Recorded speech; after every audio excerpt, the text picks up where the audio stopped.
2 a.m., my phone buzzed on the nightstand, cutting through the silence of my apartment. Half asleep, I reached for it, expecting a random notification or maybe a late message from her. Instead, I saw her name on the screen. My heart relaxed for a second, until I opened the message and read the words that instantly woke me up. "She's mine now, don't wait for her." The message felt unreal, like a cruel joke. My hands started shaking as I read it again and again. This wasn't how she talked.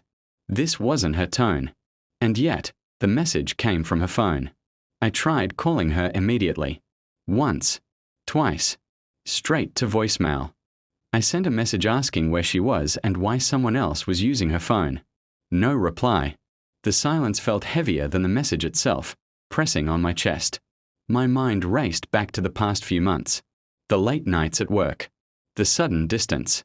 The way she always mentioned her boss, praising him, defending him whenever I felt uncomfortable.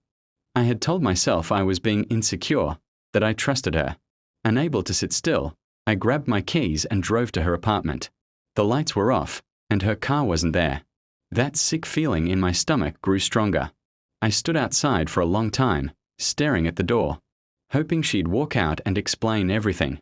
When she finally called me hours later, her voice was calm, too calm. She didn't deny it. She said it just happened, that he understood her in ways I didn't, that she hadn't meant for me to find out like that.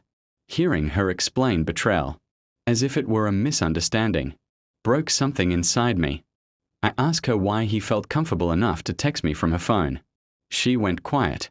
That silence was louder than any confession. It told me everything I needed to know about how long this had been going on.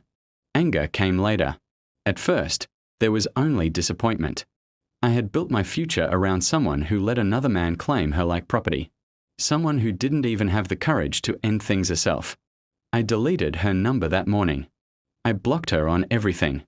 Not out of revenge, but out of self-respect. If she chose him, then she lost the right to have access to my life, my time, and my healing. A few weeks passed, and the pain slowly dulled. I started sleeping better. I started feeling like myself again. The betrayal still hurt, but it no longer controlled me. One day, I ran into a mutual friend who told me things didn't work out between them. Apparently, he moved on as easily as he moved in. I felt nothing. No joy, no sadness. Just closure.